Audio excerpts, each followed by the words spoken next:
weather seems nice today. Although for a lot of the news, it seems like the common theme was everything is going down for some odd reason in terms of electronics and tech. I guess the first one was kind of interesting. Apparently there's a drone light show in China. Nothing too crazy, I guess. Overall, it's kind of cool to see. But in this one, actually, the drones actually fell out of the sky apparently. You can see they've started to come down and they started to crash into things like cars and stuff like that, and some people were trying to get away from it. I was looking at it too, and it seemed like they were going down pretty slow. It almost reminded me of a drone when it's low battery and it's forced landing. That's what it seemed like anyways. And there must have been over 100 of them. And you can kind of see how people were also scrambling. Would you actually be terrified in this case? Although, one thing to keep in mind, I guess from looking at it, unless it's just the picture quality, it doesn't look like there was any prop guards or anything like that. I know for those Intel drone light shows, when there's a malfunction, they even say it's so light and it has all the guards and stuff anyways, whereas in this case, I don't think there were, by the looks of it anyways. Maybe there is in a close-up.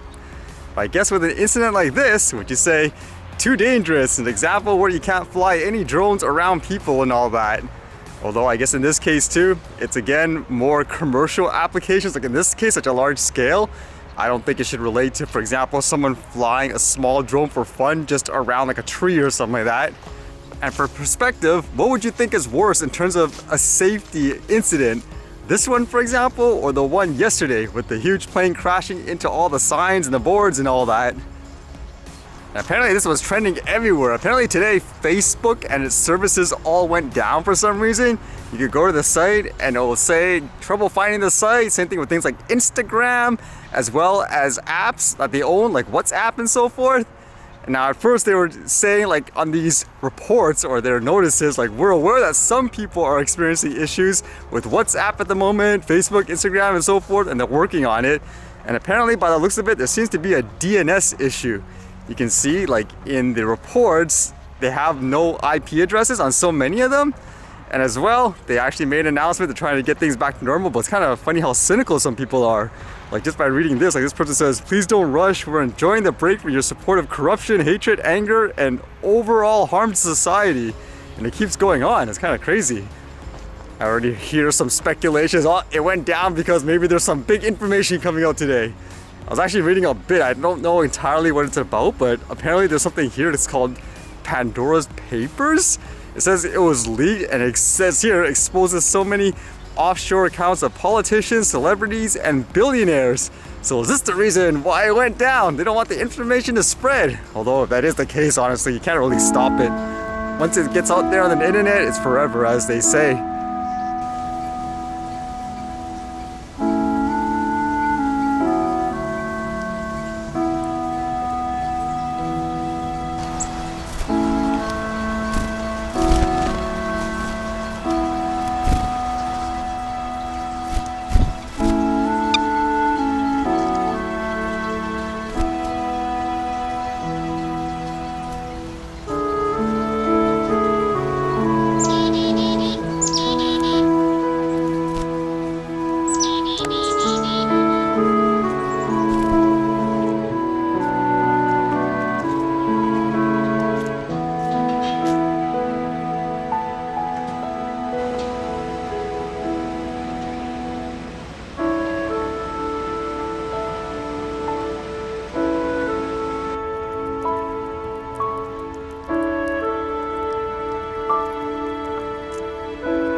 Alright, see you guys later.